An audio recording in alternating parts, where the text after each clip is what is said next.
With non-remittance into the Federation Accounts Allocation Committee, the federal government of Nigeria is said to be relying heavily on funds generated by the Nigerian Customs Service and Federal Inland Revenue Service for payment of salaries in the country. We have some analysis of this in the program this morning. Also in the breakfast, we'll be taking a look at some sporting stories. Of course, the Nigerian under-20 national team, the Falconets, are back in the country. We'll look at this and other stories with the sports analyst joining us in the program this morning. And of course, as usual, we'll go through the headlines on the front pages of the national dailies, analyzing the biggest stories of the day.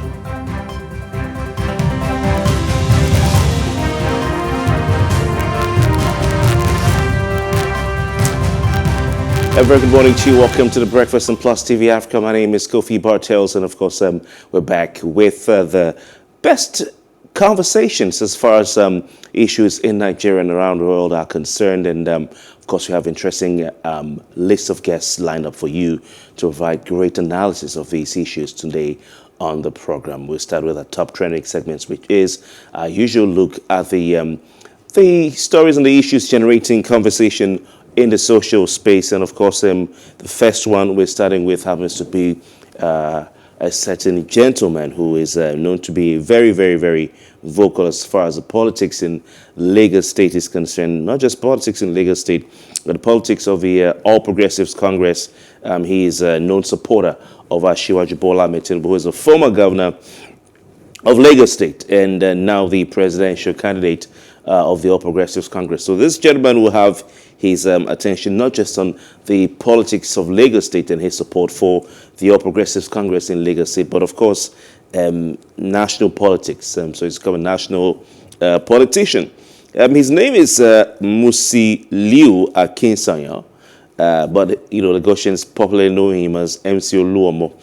MC Oluomo has been in the past the head or the chairman of the National Union of Road Transport Workers in Lagos State. National Union of Road Transport Workers in Lagos State. He's seen not just as the chairman of NURTW, which is a controversial union, quite controversial, especially in the southwestern part of Nigeria, involved not just in union activities for those in the transportation sector, but involved in revenue collection. It's a big part of the revenue profile, big contributor to the revenue profile in Lagos State, collecting daily tolls on behalf of the government of Lagos State and other states around the country.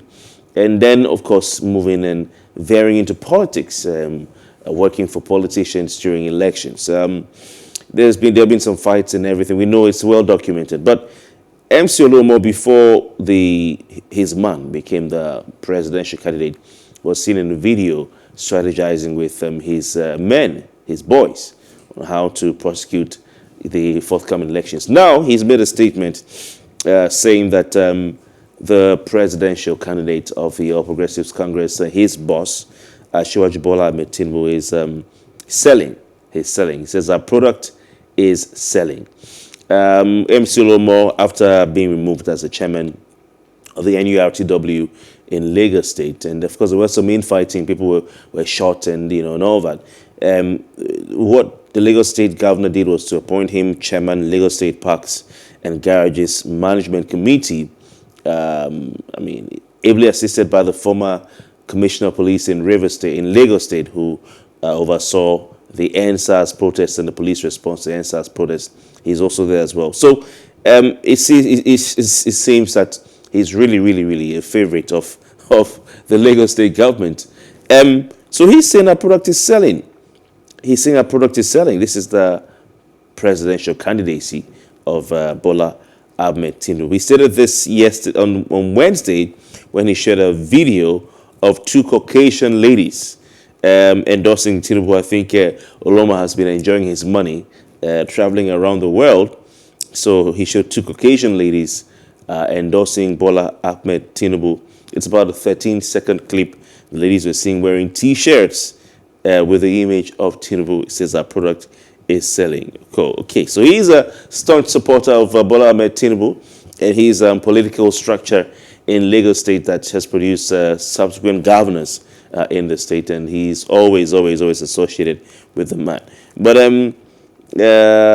he said, quote, "You can see that our product is selling all over the world. So, ladies and gentlemen, don't let them sweet mouth you. Seeing is believing. Ashwaju 2023 is assured, inshallah," he said. So Nigerians will have to decide if, yes, indeed, two Caucasian ladies somewhere in a far-flung part of the world wearing Tinubu T-shirts would translate to mean that he's selling in Nigeria, or they have some other ideas. Of course, we'll see how that plays out in the 2023 elections as they approach in the coming days. It's about presidential election, 25th of February is a Saturday. It's now 183 days or 182 days to the presidential election. So we're counting down. But of course, the reaction in response to this, a number of people mocking the gentleman, MC Oluomo, laughing at him and saying that since he can't get votes or people to support Asiwaju in Lagos, he went to get Caucasian women to wear Asiwaju's T-shirts. Some others were saying, you know what, MC Oluomo, these women who are wearing these T-shirts, are they the ones who are going to vote on the 25th of February or not?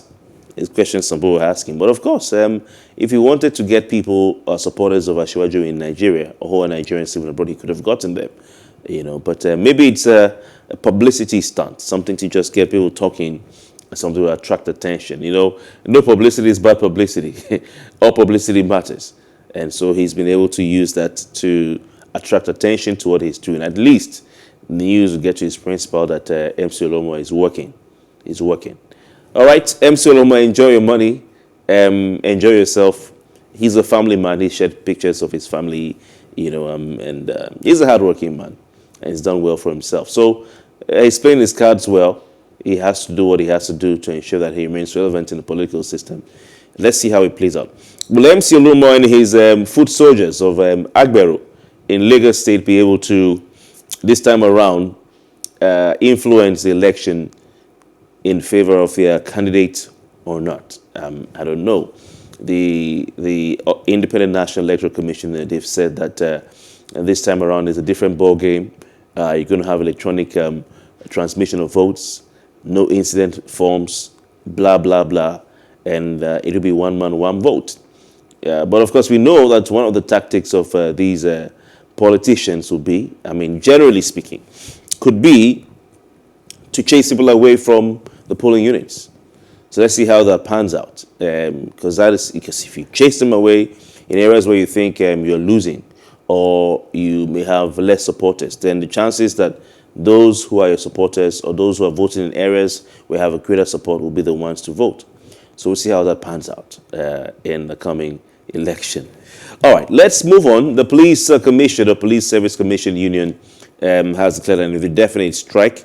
That this happens to be another top trending story. The Joint Union Congress of the Police Service Commission is what they call it, the Joint Union Congress, JUC. We have to abbreviate everything in this country. They've issued a notice of indefinite strike.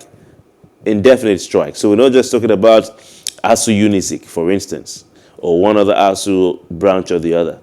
Even some other unions are going on strike indefinitely. And they are citing a certain breach of agreement. So the strike will begin from Monday. This coming Monday, 29th of August 2022. And the chairman of the union disclosed this in an interview. It was shared in several papers yesterday.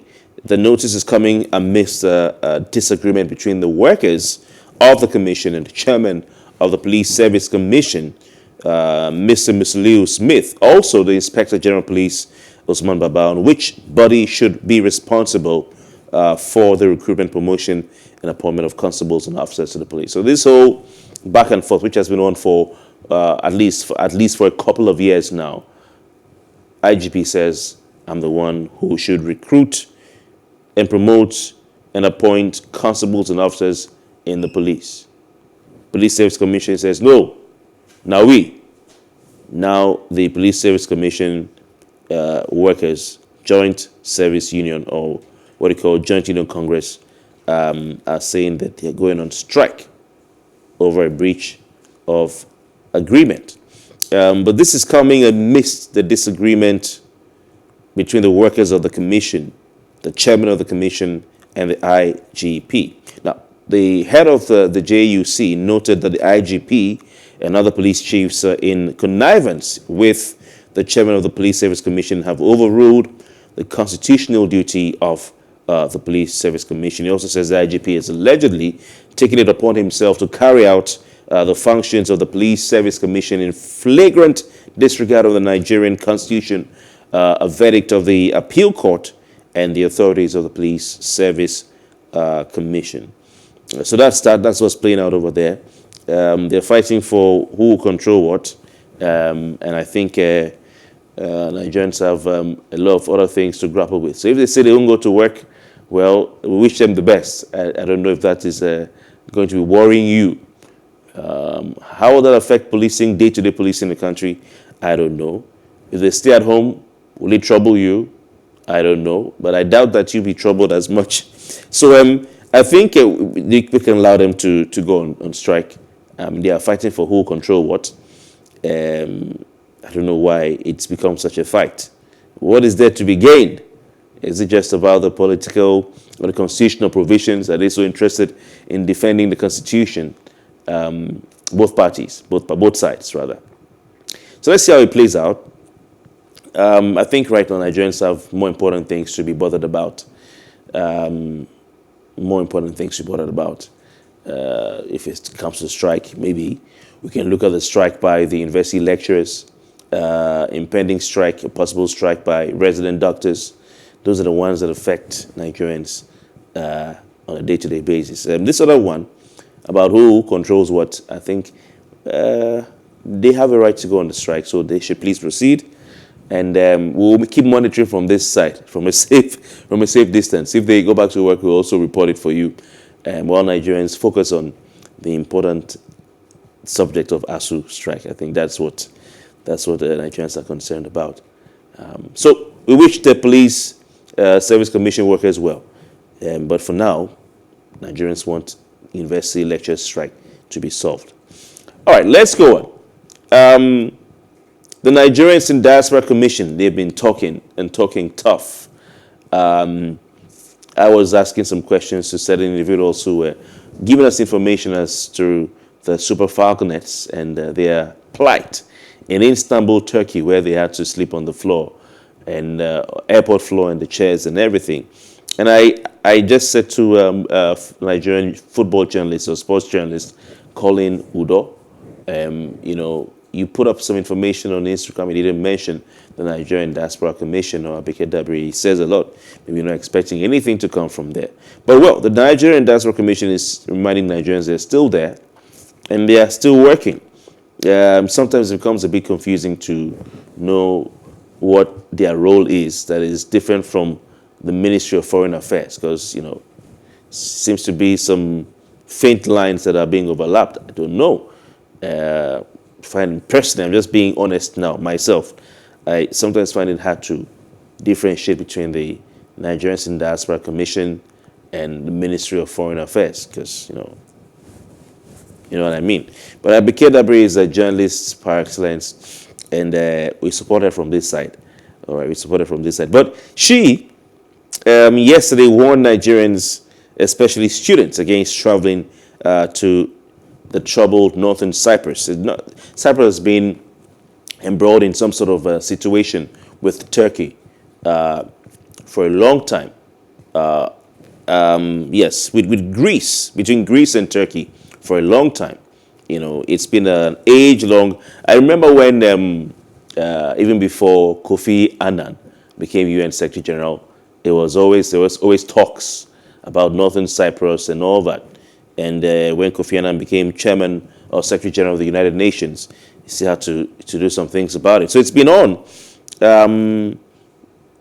She says that there's trouble in the Northern Cyprus area due to gross human rights abuses And she says that over 20 Nigerian students have been killed. And this is really sad.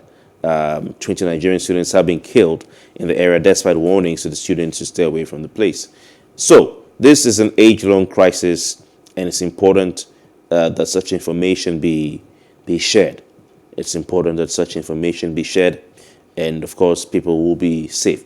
A lot of Nigerian students in Cyprus, a lot of Nigerian students in like they were in Ukraine. Cyprus is a hot cake, for schooling. But I think that whilst Madam Abike is doing her job, the most important thing is that the federal government should fix tertiary education in the country. The thousands or tens of thousands of Nigerian students looking for some of these obscure countries, sorry to say, with no disrespect to Cyprus, but these far-flung countries were a bit out of the way. Northern Cyprus is out of the way of Nigeria. When you talk about Nigeria, you want to hear UK, US, Canada, and other countries, Australia. But you hear Cyprus. The reason Nigerian students go to Ukraine and go to Cyprus, even China, is because the government has not fixed education at the tertiary level in the country. We'll take a short break. We want to bring you a clip, and when we come back, we'll talk some more. If you're going to Northern Cyprus, think twice about it. Over 20 students have been killed over the years, and nothing happened. So these students came themselves and said they have to embark on awareness that don't go to these places. Northern Cyprus is recognized only by Turkey. It's not a UN-recognized nation. So if you run to Nigeria, we can't do much. Every time you see Parliament, talk to them and appeal. It's about lobbying and appealing and explaining those fears. For instance, they asked me, okay, the law says 12 to thirds. If the diaspora votes, where do you count that? And the answer is simple. Everybody comes from a state. So if a Lagosian votes in London, it goes to Lagos votes. All right, so she appeared on the ministerial briefing, which is organized by the presidential communications team in Abuja at the presidential Villa Asoro Villa in Abuja. So that's what you just saw there, and she's explained it. It's very important what she said. It's very important the information she's passing on, so that people are aware, Nigerians are aware, especially students, so they do not go endanger themselves in that part of the world. All right, we'll take a break now. When we come back, we'll look at what the papers are saying. We have a guest standing by. Jide Johnson is with us this morning. Please stay with us.